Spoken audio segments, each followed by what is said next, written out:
Captain Jake Morrison was flying his cargo ship over the forest. It was a quiet evening on planet Roxor. The twin moons were rising in the purple sky. Jake loved these peaceful moments. But today something was different. A bright flash lit up the sky. Jake saw a ship falling from the clouds. It was spinning out of control. Black smoke poured from its engines. The ship crashed into the forest below with a massive explosion. Jake grabbed his radio. He should call the authorities. But something stopped him. The crash site was only 2 miles away. He could get there in 10 minutes. Maybe someone needed help. He landed his ship near the wreckage. The alien vessel was cut in half. Fires burned everywhere. Jake grabbed his medical kit and ran toward the crash. The metal was still hot. He could hear the hull groaning and creaking. Then he heard it. A low growl came from inside the burning ship. Jake froze. His heart pounded. Every instinct told him to run. But he was not that kind of man. He moved closer to the wreckage. Inside the broken cockpit, he saw her. An alien warrior lay in a pool of silver blood. She looked like a giant cat. Her fur was white with black stripes, but now it was soaked in blood. Her yellow eyes stared at him with pure rage. She tried to stand but fell back down. Deep cuts covered her body. Her right leg was twisted at a wrong angle. She was dying. Jake knew he should call for help. But 3 more ships flew overhead. They were searching for something. Searching for her. Jake understood immediately. This was not an accident.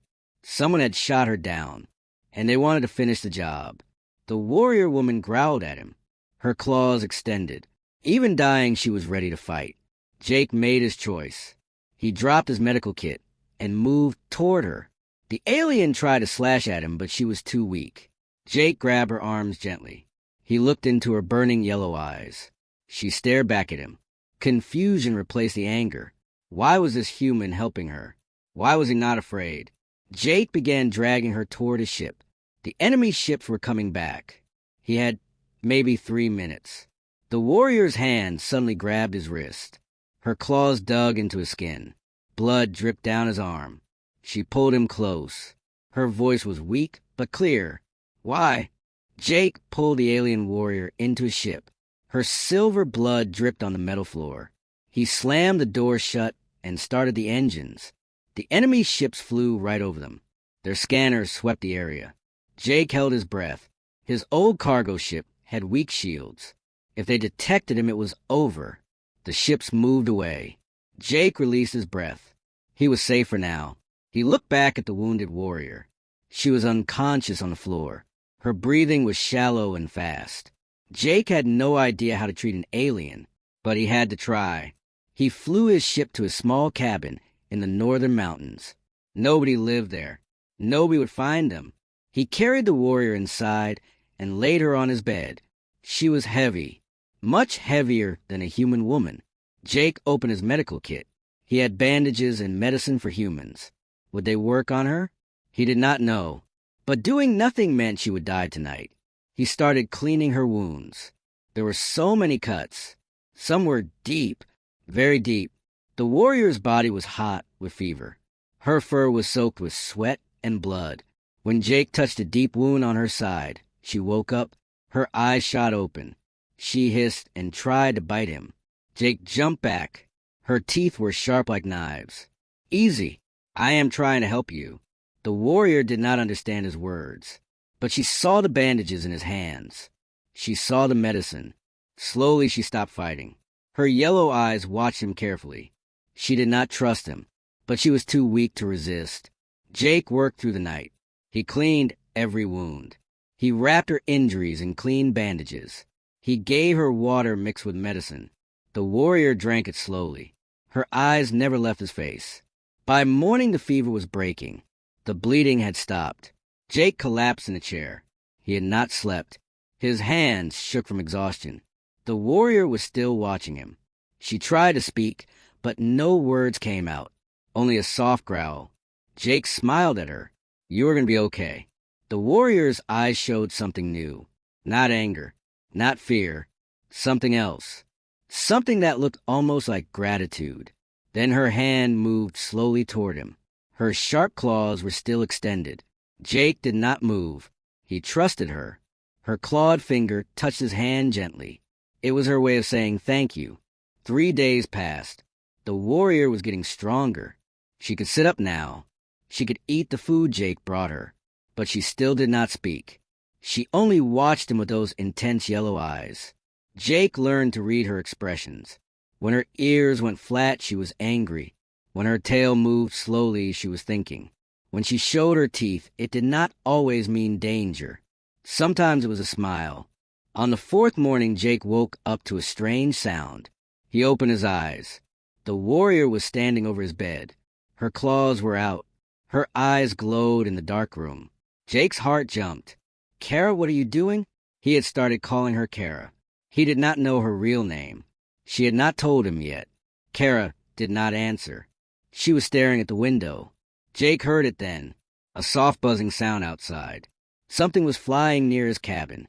Kara moved like lightning. She jumped through the window. Glass shattered everywhere. Jake ran outside. He found Kara standing in the grass. She was holding a broken spy drone in her hands. She crushed it with her bare claws. Someone was watching us. Jake felt cold fear in his stomach. Kara nodded. She finally spoke. Her voice was deep and rough. "They're looking for me. I destroyed their spy before it could report our location. You can speak my language?" Kara's ears twitched. "I have been listening. Learning. Your language is simple." Jake should have been insulted, but he was just relieved. Finally they could communicate. "Why are they hunting you?" Kara looked away. "Because I know the truth. Because I am a threat to powerful people." Jake wanted to ask more questions, but Kara held up her hand. She walked back toward the cabin. Jake followed her inside. Kara sat down heavily. Her wounds were still healing. The jump through the window had opened one of her cuts. Blood seeped through the bandage. "You should have let me die human. Now you are in danger too." Jake grabbed fresh bandages. He knelt beside her and started changing the dressing. "My name is Jake, not human, and I do not leave people to die. That is not who I am." Kara stared at him for a long moment. Her expression was unreadable. Then she did something that surprised Jake. She placed her hand on his shoulder. It was gentle, careful not to hurt him with her claws. "You saved my life, Jake. In my culture, this means something important. My life now belongs to you. I am your protector, your guardian, until my debt is paid." Jake shook his head. "You do not owe me anything. You are free to go whenever you want." Kara's eyes flashed with emotion. "No, you do not understand. This is sacred to my people. I cannot leave you. I will not leave you." Jake saw the determination in her face. He knew arguing was useless. "Okay, Kara. Okay." Kara nodded. She seemed satisfied. But that night, as Jake tried to sleep, he heard her voice in the darkness. "Jake, bad people are coming for me. The ones who betrayed me. They know I survived the crash." Jake sat up. "How long do we have?" Kara's ears went flat against her head. Her tail stopped moving. "They're already here." "4." Jake ran to the window. 3 ships were landing outside his cabin. They were bigger than his cargo ship. Military-grade vessels. The kind that carried warriors. Kara stood beside him. Her body was tense. Her claws were fully extended. "Jake, I need you to hide. These warriors will kill you just for helping me." Jake shook his head. "I am not hiding." The ships landed. Their doors opened. 3 massive warriors stepped out. They looked like Kara, but bigger, meaner. Their armor was black and covered with weapons. The leader was huge. His fur was dark red. Scars covered his face and arms. Kara's whole body started shaking.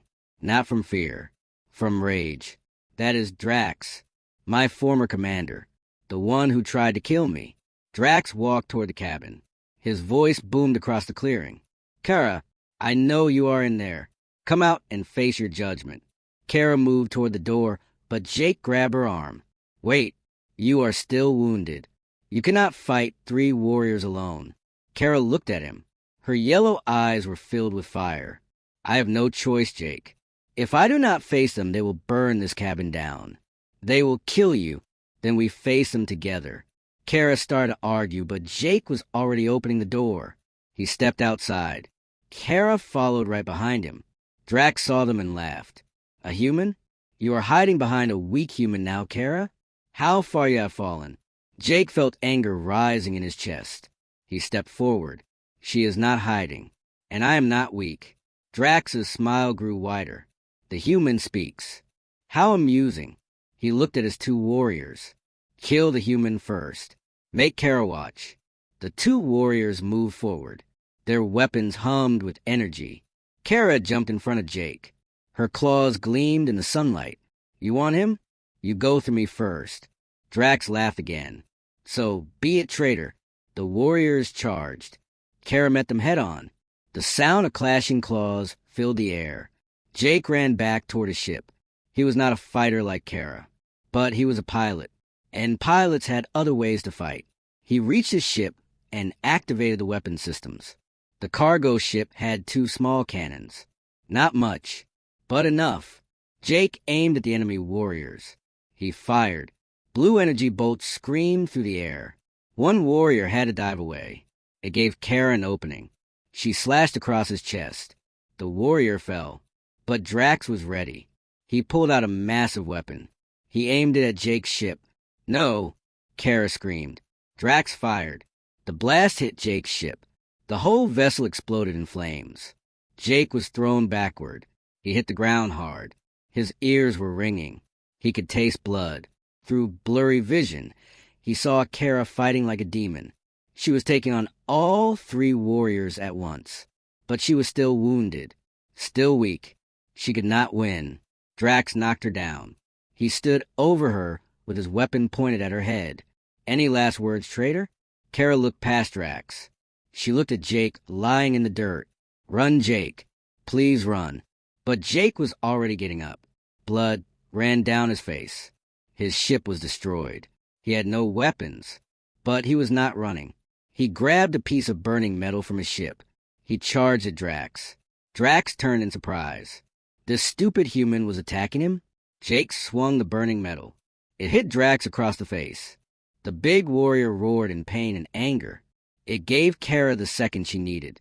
She swept Drax's legs. He fell hard. Kara grabbed Jake's hand. Run. Now. They ran into the forest. Energy blasts hit the trees around them. Drax's voice echoed behind them. You cannot run forever, traitor. I will find you, and your human pet will die screaming. Jake and Kara ran deep into the forest. Branches cut their faces. Their lungs burned. Behind them, they could hear Drax and his warriors crashing through the trees. The sound were getting closer. Kara pulled Jake toward a cliff. There was a small cave hidden behind some rocks. They squeezed inside. It was dark and cold. They could barely see each other. Kara collapsed against the wall. Her wounds had opened again. Silver blood soaked through her bandages. Jake tried to help her, but she pushed his hands away. No, listen to me, Jake. There is something you need to know. The truth about why Drax wants me dead. Jake sat beside her. Tell me. Kara took a deep breath. Her voice was weak, but steady. 2 months ago, I was on a mission with Drax. We were supposed to protect a supply convoy, but I discovered something. Drax was not protecting the convoy. He was selling the supplies to our enemies. Weapons, technology, everything. Jake felt his blood go cold. He was a traitor? Kara nodded. Yes, but he is smart. He blamed me. He told our leaders that I was a traitor. Then he tried to kill me during our next mission. He shot down my ship and left me to die. That is why you crashed on this planet. Yes, but I have proof, Jake. Real proof. My ship recorded everything. Every transaction. Every crime. The data core has it all. Jake understood immediately. That is why Drax is hunting you. If that proof gets out, he is finished. Kara's eyes met his. The data core is still in my crashed ship. If we can get it, we can clear my name. We can expose Drax for what he really is. Jake looked toward the cave entrance. He could hear Drax's warriors searching nearby. Your ship is back at the crash site. Drax and his warriors are there.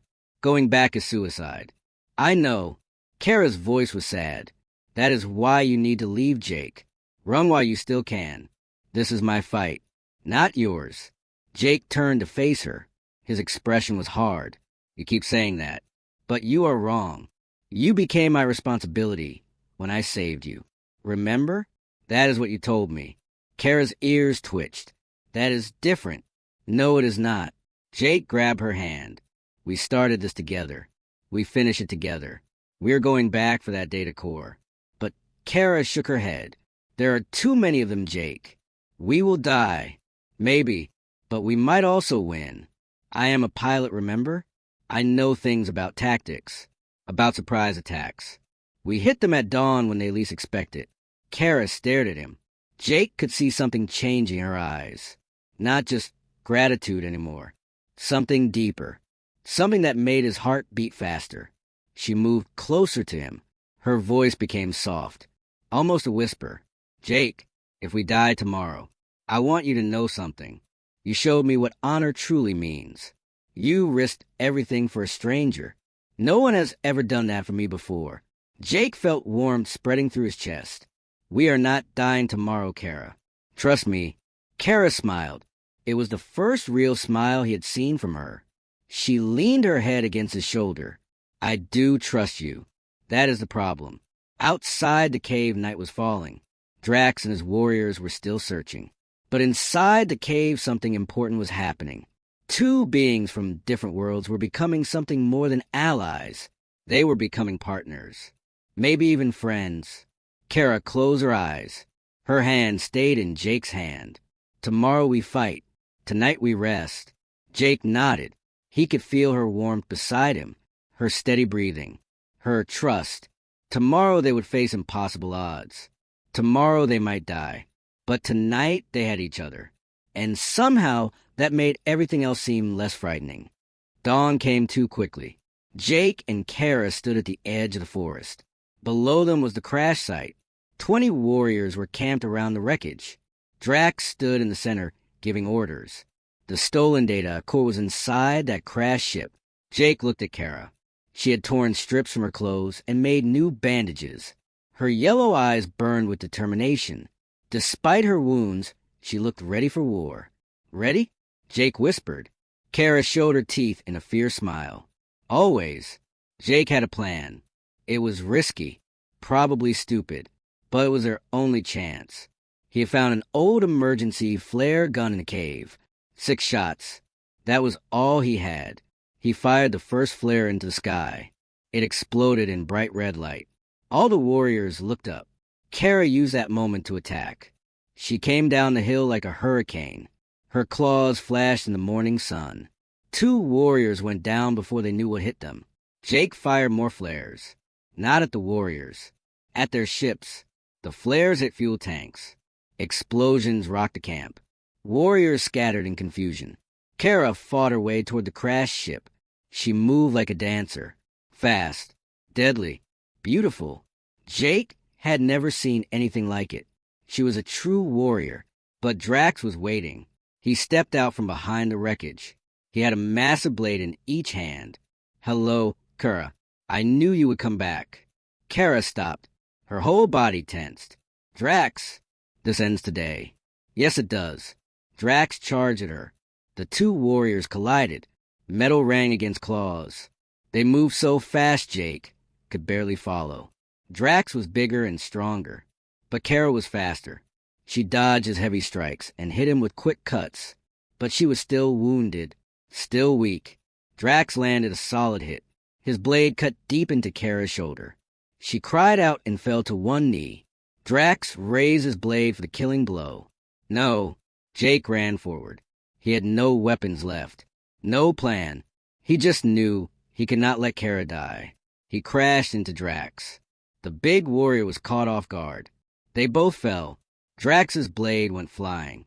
Foolish human. Drax grabbed Jake by the throat. He lifted him off the ground.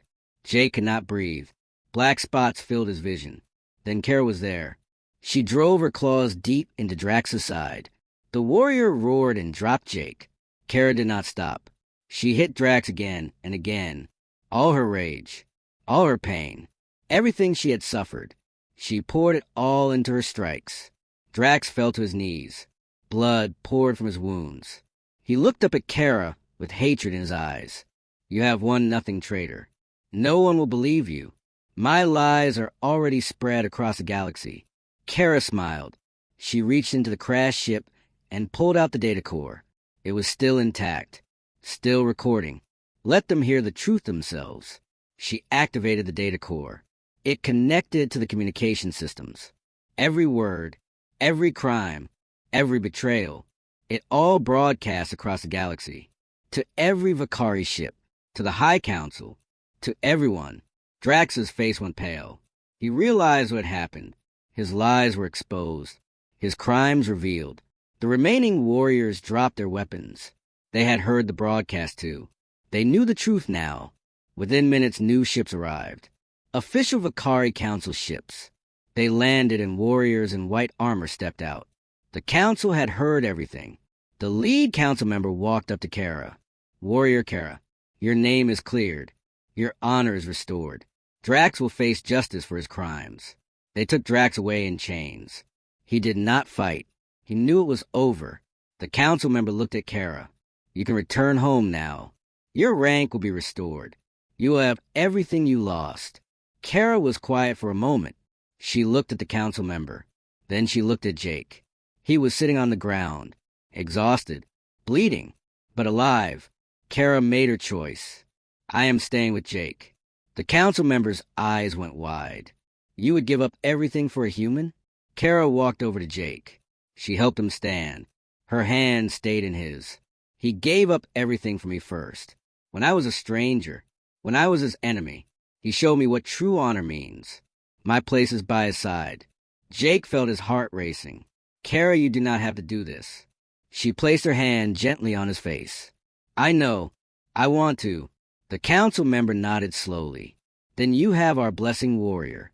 May your path be filled with honor. The ships left. The warriors were gone.